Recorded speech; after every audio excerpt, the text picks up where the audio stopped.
Talk I've done. Recording in progress.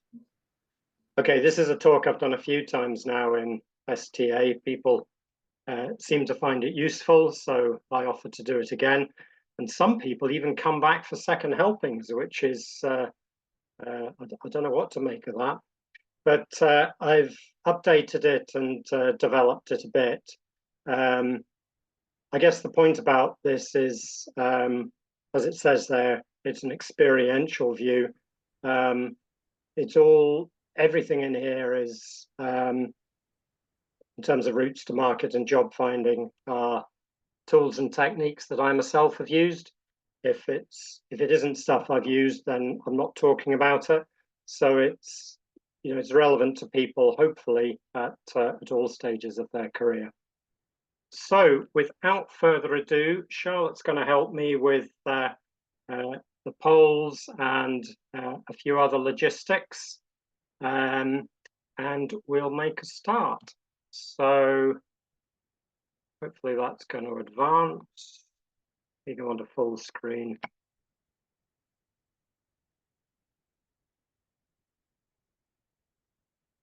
I'm absolutely rubbish at multitasking on calls, so if things go haywire, then please just let me know. Okay, so that's the agenda. Intro to me, some opening thoughts, first high-tech poll, then very excitingly, there are actually 5 routes to market I'm talking about, not the 4 that were noted in the LinkedIn update. So that's even more exciting, 20% more for your money. Then the second poll, and a summary and next steps, Q&A. Try to get through it in an hour or less. I've deliberately not done the stuff on the right, because I think when you get into LinkedIn deep dives, that should probably be a session by itself. And if anybody wants a session on that, then just request it via Charlotte and she'll find a presenter. CVs and interviews, I think they're very specific to individual people, so they're not really relevant to a group forum.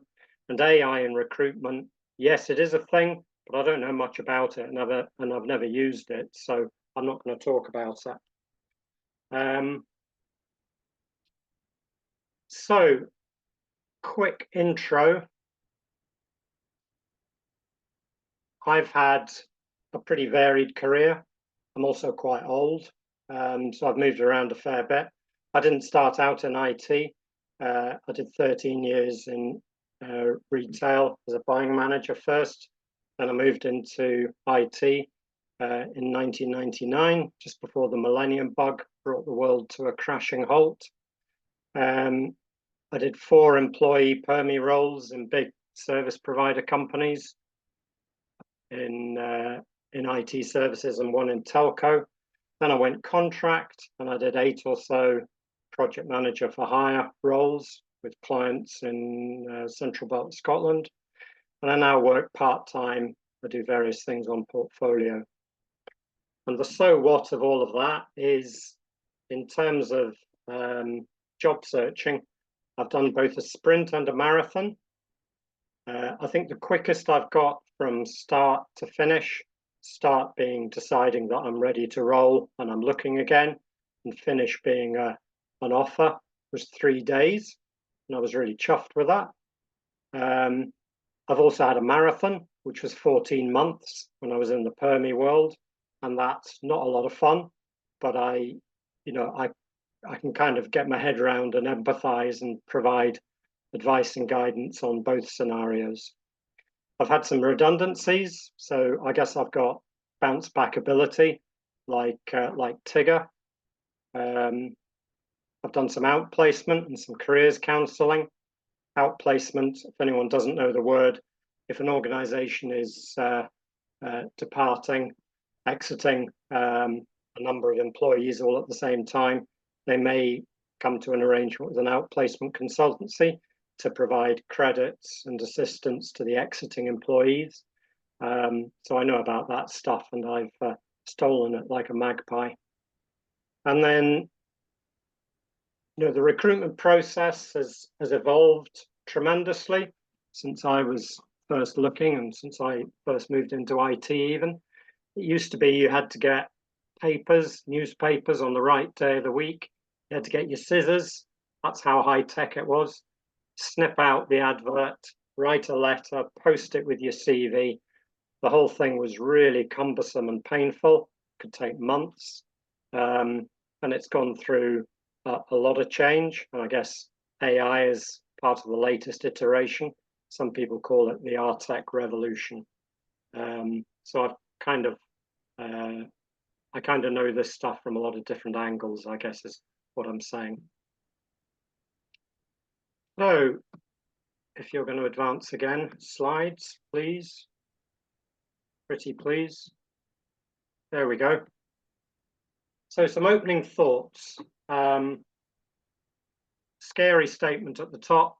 You, everybody on this call, you're the sales and marketing director of your own career. Okay? It's your career, it's down to you. Nobody can do it for you. Now that statement might be a bit scary or it might be a bit liberating.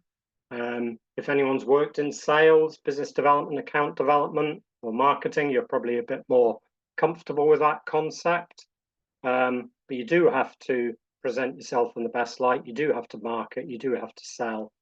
And some tools and techniques from those disciplines are very, very relevant to job searching. I'm not going to dwell on those other graphics. No wrong path. That's worth a look. You can Google that in your own time. So here we come to, very excitingly, the first poll, super, super high tech. We had a look at some of the little instant polls, software services, and they were all a bit clunky. So we're going old school for this. The question is, what is the main or indeed only route to market that you're currently using? Or if you're not looking for your next role at the moment, the last time you were looking, what was the main or only one of those 6 methods that you used? So can you simply go into chat, please, and put a number 1 through to 6, just one of those numbers. And Charlotte's going to do a bit of a running tally. And Charlotte, when you're ready with your running tally from chat, if you just interrupt me and do the scores on the doors, and I'll carry on with the presentation. So if you can all go into chat and do that. I should have said earlier, if anyone has a question at any stage, either put it in the chat and Charlotte will facilitate that, or take yourself off mute and shout out. I don't mind being interrupted.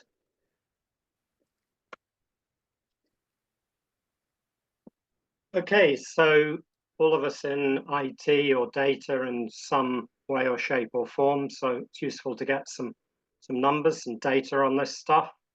2 pie charts. The left-hand one I just got off the web whenever.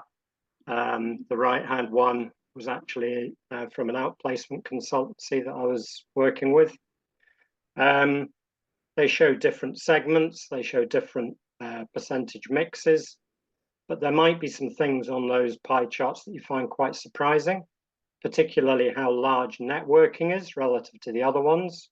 In fact, on both charts, it's shown as the biggest. And conversely, perhaps how small the advertised or the job board sector is. So that's a bit of a theme, and we'll come back to that a few times. Charlotte, how are we doing with scores on the doors? Are people voting in? All the votes are in, and LinkedIn has won by a lot. There was about 9 votes for LinkedIn. Second was job boards with 5, and then 1 vote each for networking and direct. So top 2, LinkedIn and job boards. Networking and direct. So what was the one that didn't get a vote? Number 4, the agencies and other. Okay, very interesting. Good stuff. Thank you very much, Charlotte. Thanks everyone for giving your vote, so to speak. So poor old networking only got one vote, yet this data suggests it's actually the majority of roles are fulfilled by networking. Now, bear in mind, these charts are generic. They're all roles, all sectors, all types. It may be a different mix in IT and data, who knows? But I happen to think that networking is supremely important.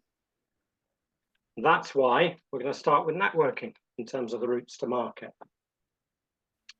And we're going to start with the role play. And I need an able assistant to do this, ideally somebody who is a property owner.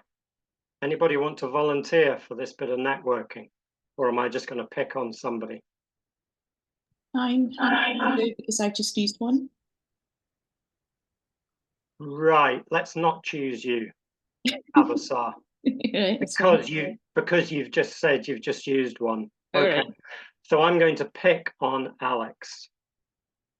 So you need to come off mute. No problem, no problem. I'm definitely not a homeowner yet, but that's absolutely fine. Okay, well, role players anyway. You can play along. So, start a role play. Alex, I'm simply going to phone you up, okay? It'll be a bit out of the blue. So, hi, Alex. How are you doing? I'm phoning because I'm looking for a bit of advice, a bit of information. I've got a problem, and I'm looking for a good plumber. Sure. Do you, by any chance, have a plumber that you've used, or would you have a recommendation as to a good plumbing company that you're aware of? I do, actually. Excellent. Yeah.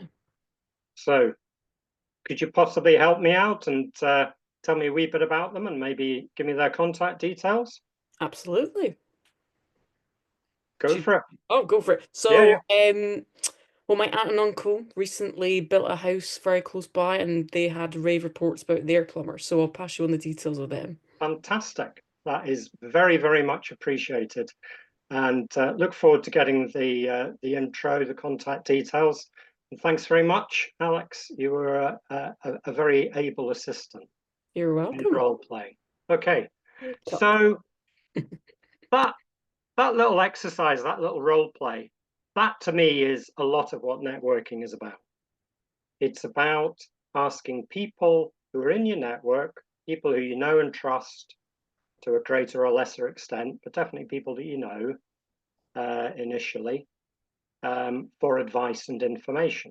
In this case, it was, Alex, do you happen to know a good plumber? And Alex did, which is great. It could have been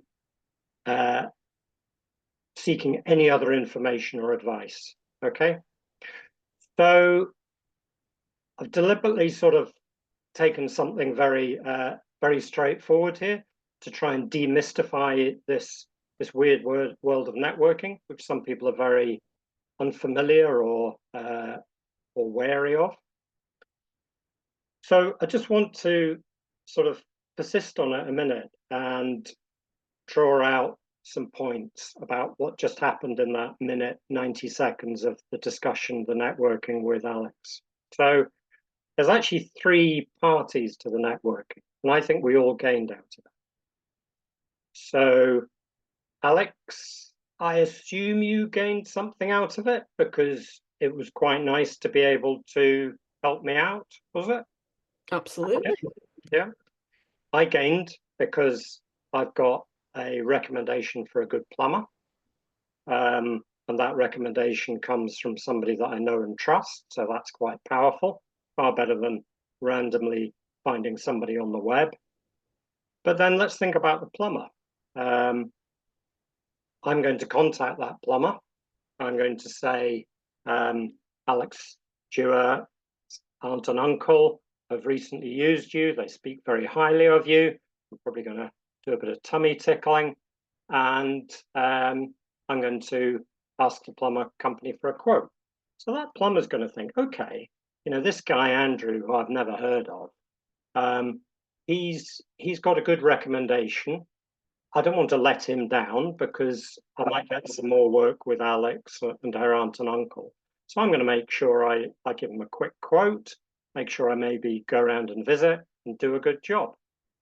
So in that simple example, it's pretty painless. Did you feel any pain, Alex? Not much. Not at all. Okay, pretty painless. It was very helpful to me, and actually all three parties gained from it. That's part of networking, a big part of networking. So we're now very excitingly going to move to the next exercise, which is the pen and paper. Blank piece of paper exercise. And this is about building and using your network with route to market and securing your next role in mind. What I'd like you to do with this blank piece of paper is right in the middle of it, put a dot, or if you're really artistic, put a little stick drawing of yourself. Okay, right in the middle. And this is understanding your network. Okay. Then draw a circle around that. So inside that circle is everybody that you know on a one-to-one basis. Okay. People in the STA, friends, family, current colleagues, former colleagues, recruitment consultants, everyone you know. Okay. And I'd recommend you make a list, and you can column it however you want. Yeah. But make a list, write them down. Okay. So that's understanding your network. That's your starting position. Those are the people that I know. Okay. Then draw some concentric circles around it. So the blue circle is people that you know. The black circle is people that your first degree network know that you don't know. And the red is people that the second degree circle into the third circle, etc., etc. So this is now about expanding and utilizing your network. You expand it by getting from the people you know to the next ring, the next ring, the next ring, and it grows as a circle does, kind of exponentially. And then to utilize it, it's this sort of method.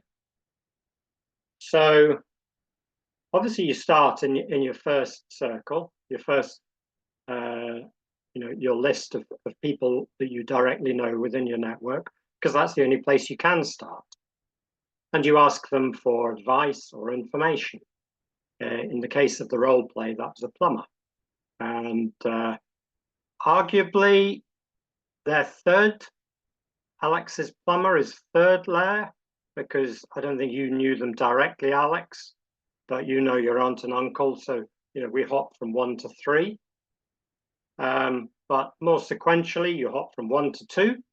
You ask people in your first line of network for advice and information, and very importantly, you ask them for referrals, for introductions. Then you get to the second level.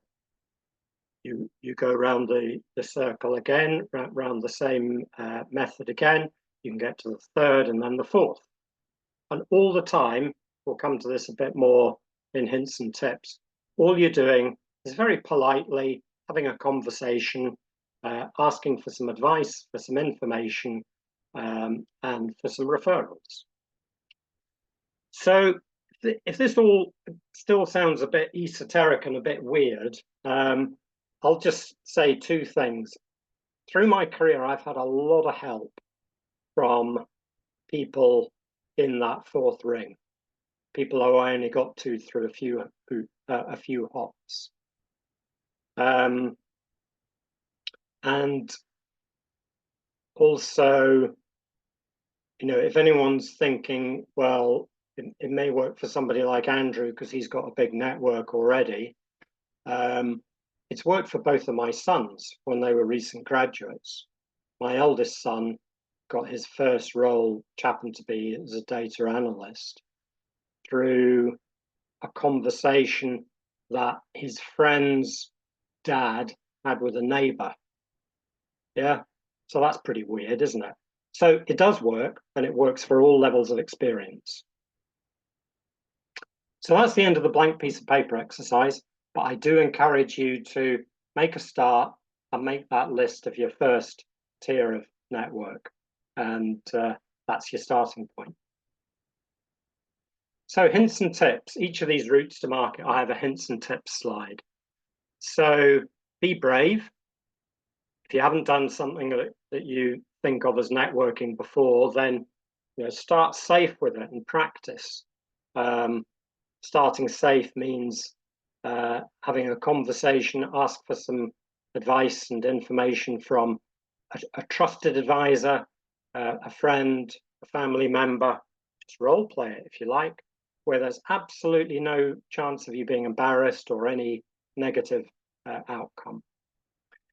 View it as a business-like professional conversation and remain that way throughout.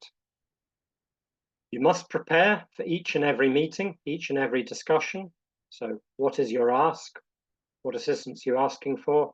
I didn't phone up Alex and just rabbit on. I was pretty clear on what information or referral I was looking for. Try and enjoy it. If you're really weird like me, you actually will enjoy it. Refine your approach and your technique over time. Yeah, sort of continual improvement. I think 7 is really, really, really important, not just in networking, but in all types of meetings, even interviews. Write back and follow up as relevant. Yeah, there's a good technique for doing that, which I can speak to people about. Be very organized and keep records. So 3 months ago, you met a particular person, you had a particular conversation, they referred you to somebody else. Keep a record of it. Otherwise, it's surprising how quickly you can forget those golden nuggets of information that you secured. Help others. Yeah, it's a networking merry-go-round. Alex has helped me with a plumbing recommendation. I'd be delighted to help Alex with something, or anybody else on the call. It doesn't need to be one-to-one, hence merry-go-round. And then the last hint and tip is the book cover at the top of the slide, Mark Beaumont. So the reason I put that picture in is there's a couple of pages in that book which I think are one of the best pieces on networking that I've ever read. So for those of you that don't know, Mark Beaumont, quite a lot of years ago now, broke the record, smashed the record for cycling solo around the world. He also made a documentary and raised quite a lot of money for charity. And he did it entirely self-supported. But at the time he did it, he was a recent graduate from, I think, Glasgow University, did economics or something like that. He wasn't a professional cyclist, so nobody knew anything about him, apart from his mum and dad, his friends and relatives. And he had this dream, he had this ambition, this is what he wanted to do. So he took quite a few weeks, even months, writing to loads of companies and organizations. He raised precisely nothing, got no useful information or assistance. All that he got was very, very frustrated.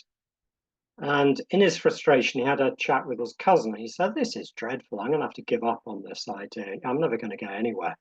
And his cousin said, "Well, why don't you just ask your network for information and advice?" And he says, "Well, I don't have a network." She said, "Well, yes, you do. I'm in your network. I'm your cousin. I've given you some advice and information. Crack on." So he did. But within 2 weeks, he had the BBC on board and he had all his sponsorship and he was up and running. So if you can kind of like achieve something as crazy as that from a standing start, effectively through networking and a bit of bit of guile, bit of persistence, then I think it's a good example of how important this technique is. So I've deliberately spent the most amount of time on networking because I think, personally, I think it's very powerful. I think it's probably quite unexpectedly powerful in the kind of like route to market, securing your next position. I'm going to pause now before I go on to the next routes to market. And if there's any questions specific to networking, could you just take yourself off mute and shout them out? Or Charlotte, if anybody puts anything in the chat, can you shout it out for them?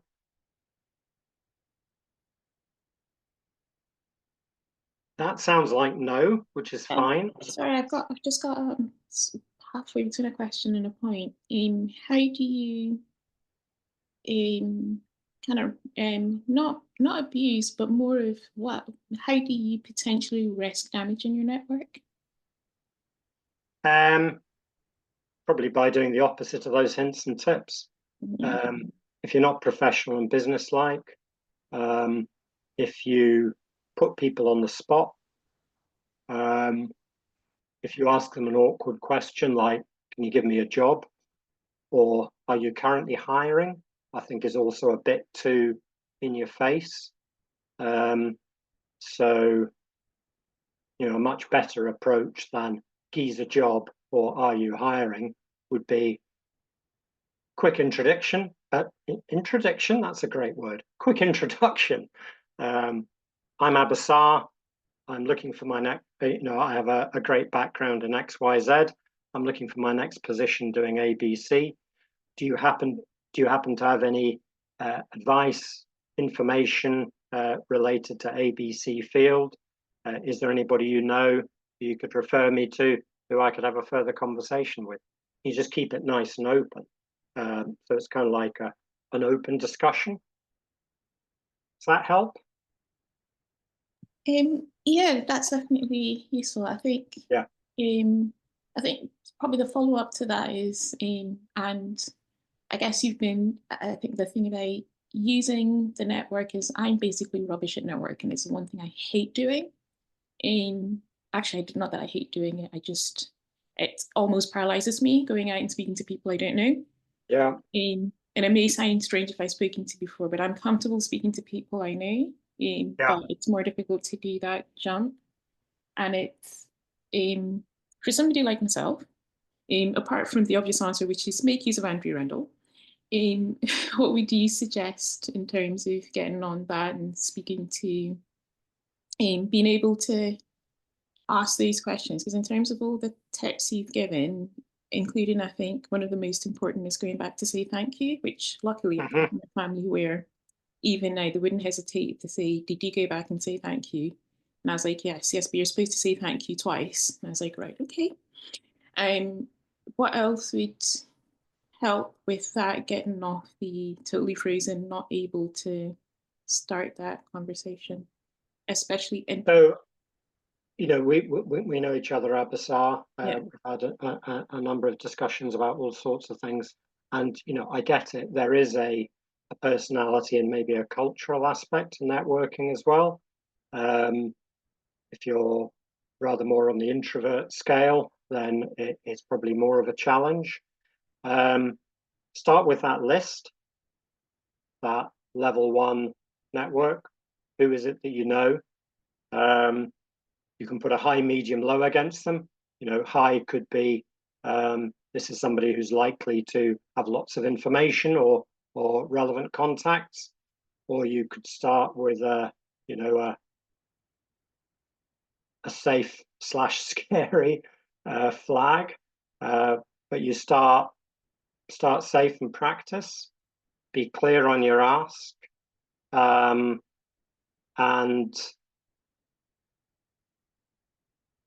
I'm not sure I can usefully add anything more to that, but I'm happy to pick that up with you one-to-one episode. Yeah, no, that's brilliant. Thanks. Yeah. I think what you touched on, which being introverted makes it that much more difficult to speak to people. And in a way, doing it remotely can be even more scary than doing it in person. And then sometimes it's more useful. Yeah. So yeah, in person over a coffee is always going to be better, but it's not always possible. Yeah, completely agree with that. Yeah, thanks. I'll stop the line. And not every networking meeting, not every networking conversation is going to be useful. There might be some that are a bit awkward. I've had some that are a bit awkward.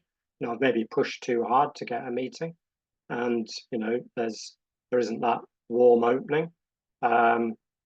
But number 6, refine your approach and technique. Okay, I think we'll crack on. So job boards were second on the poll with 5 votes, but maybe higher than that, because I should think some of the people who voted LinkedIn are also using LinkedIn as a job board. So that's what Bing says. 41% of candidates rely on job boards, but 80% of jobs are filled by networking and professional connections. That's quite startling. 70% of people receive their current position through networking. So job boards are important. I've used them. I've had interviews through them. I don't think I've ever had an interview that landed a role through job boards. Oh yes, I did once. If anyone on the call has done any sales, business development, account management training, or worked in those fields, you'll relate to, if you just reply to an advertised position, or you just reply to an invitation to tender, you're always going to be one of many, okay? And in a slack marketplace, and I think it is still quite slack at the moment, on job boards, you might be one of 100, one of 200, one of 300 that's applied. Your percentage chances are quite low, okay? So people then tend to ask, and sometimes ask me, okay, Andrew, which are the best job boards? And I'll probably say, don't know, these are some that I've used, but it depends what you want to do next. And there are many, many to choose from. So I think a really good answer to that question is use your relevant network to find out. If you're a graduate 1 year out of uni or college, and some of your mates have already landed roles in the field that you want to move into, then you want to get a cup of tea or coffee or have a call with them.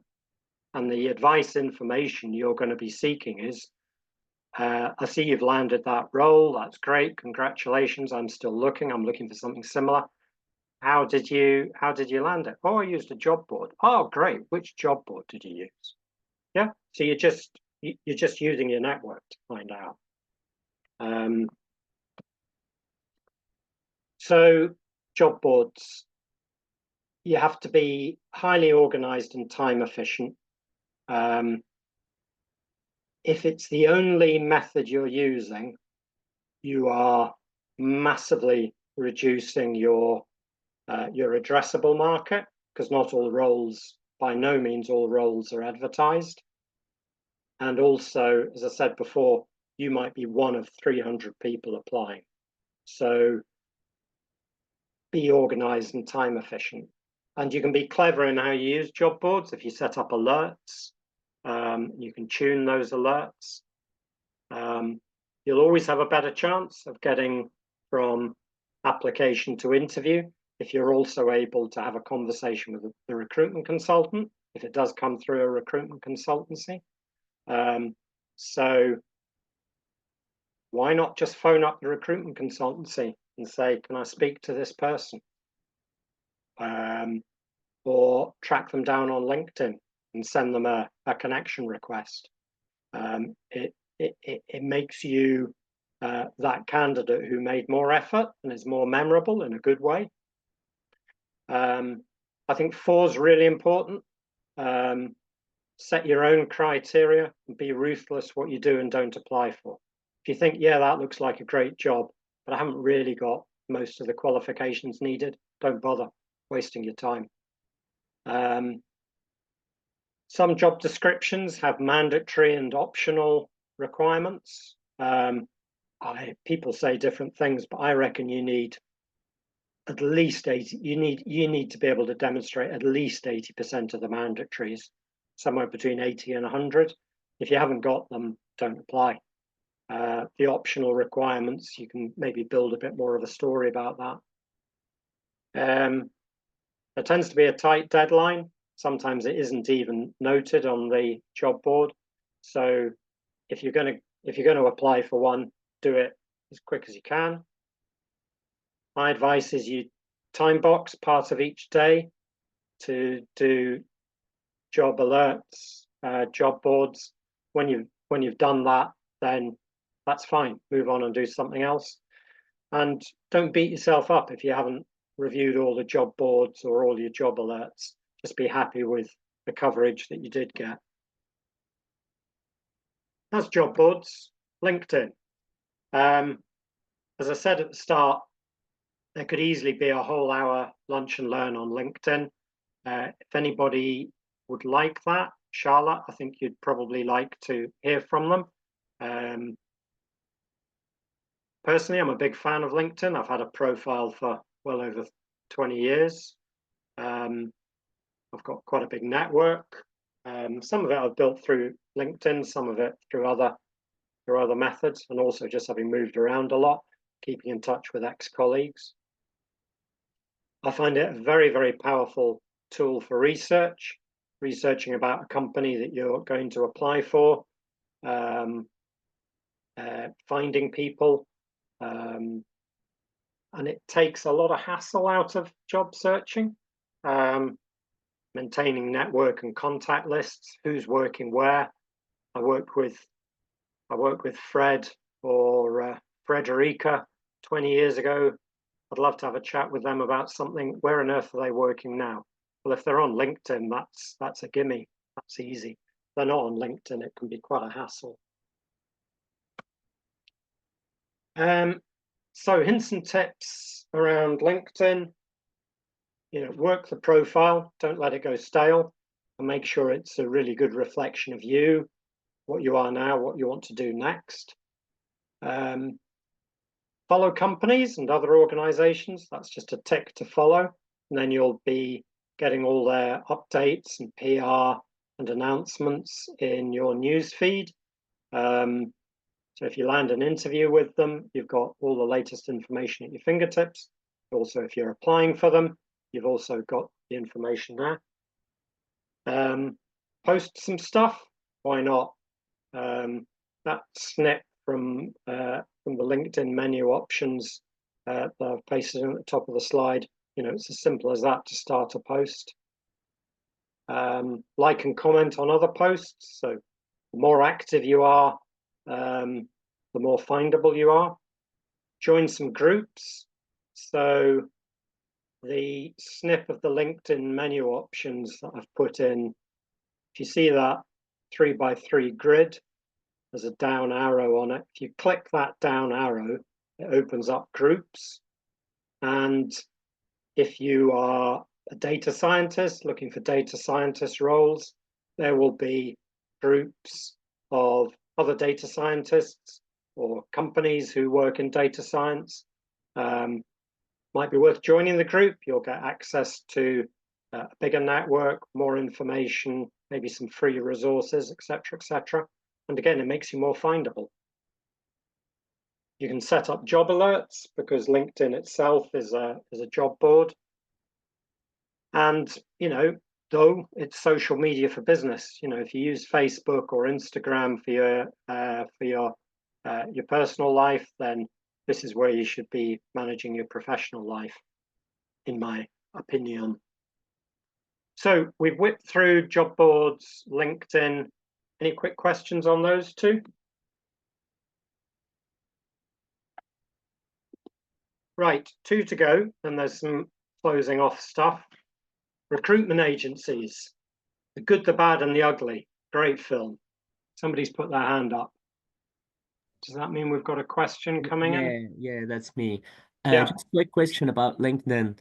Yeah, Mohammed. Do you suggest or do you agree to put the green circle that you are open to work, or because I heard a lot of suggestion that it says that it's not recommended, so it showed that you are like desperate for work or something. Yeah, so that's Marmite. Some people think it's great, some people don't like it.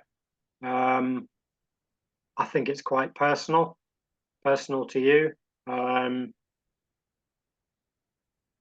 You could, if you wanted to, put out a LinkedIn post through your profile and ask for some feedback. I'm probably leaning towards there's no harm in doing it, but whether it actually makes you more findable or improves your chances, I'm less sure on that. Yeah, okay. But I think if you ask 10 people, you'd maybe get a 50-50 split of people who think it's helpful, people who think it's maybe counterproductive. Okay, thank you so much. Okay, so recruitment agencies, The Good, the Bad and the Ugly, great film, and there are good, bad and ugly recruitment agencies out there. How do I find the best one? Common question. Ask around, use your network, post something in STA. I think also it's maybe a bit of the wrong question, because recruitment agencies, the good, the bad, the ugly, there's also the enormous global ones, there's the more local ones, and there's the one person owner manager recruitment agencies. So maybe as well as the agency, maybe it has a lot to do with the consultant within that agency, and I probably lean that way. So my hints and tips are not have your phone switched on when you're doing a call. So if you've worked with recruitment agencies before, recruitment consultancies before, you'll have maybe had a good experience, a bad experience, or some good, some bad, good, the bad and the ugly. If you've never worked with one before, you might be a bit apprehensive, but they are important because they're a route to market. Some roles will only be handled through a recruitment agency. So if you're not active in that route, then you're missing that whole segment. But if you have had previous experience with recruitment agencies, what did good look like to you? So set some criteria, some terms of reference. It's really important to you to only work with a recruitment consultant where you've had a conversation with them, you've met them for a coffee or what have you. That's great. So go find some named consultants and build that relationship. It's also worth bearing in mind that, like a lot of industries, in recruitment, people do move around quite a lot.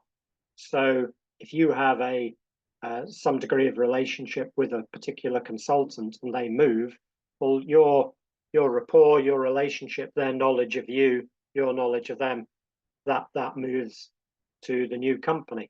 So it's important to, I think, build the relationship with some named people. But there's loads in the UK, 22,000, so you ain't going to cover them all. So find out who's active in your sort of sector.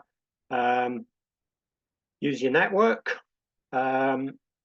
Who do you know that's landed a role recently? If they landed it through a recruitment consultant, which organization was that and which consultant was that? And if you can then ask that person in your network to introduce you to that named consultant, you should be up and running on a a happy path, not necessarily a happy path that leads to a job, but a happy path that leads to something productive. Number 5 is really, really important. Never pay a recruitment consultant or recruitment agency any money. That's a complete no-no. The employer pays, you don't. There are some different commercial models out there, which I'm not going to go into at the moment. Happy to take that one-to-one. They do slightly change, how people work together, a candidate and a consultant, but the golden rule is the employer pays. Okay. I think very, very important. Number 6, you retain control. Don't just send your CV to a recruitment consultant and say, off you go, let me know when you've got me an interview. That's not retaining control. That's just chaos. Okay. So who's got which version of your CV and for which role? You need to have it tightly nailed down.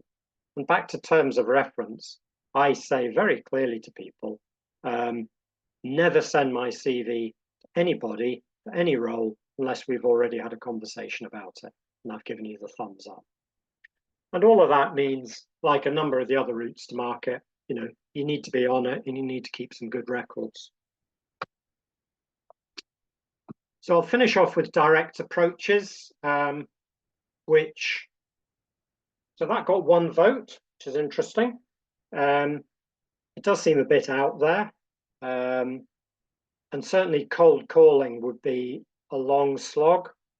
But if you do a bit of networking or you work through a recruitment agency, you can start to open some doors before you knock on them. It's a bit like networking. It's make yourself memorable, but for the right reasons. And yeah, act professionally, seek information and assistance. Don't knock on the door and say, "Boy, have you got a job for me?" Because that's not going to be productive. Here's a top tip. You can do it now if you want, or do it in your own time. So think of a large organization you'd like to work for. And then in the LinkedIn search bar, type the organization name and then recruitment manager or talent manager, or maybe at a pinch, hiring manager. But don't type HR manager.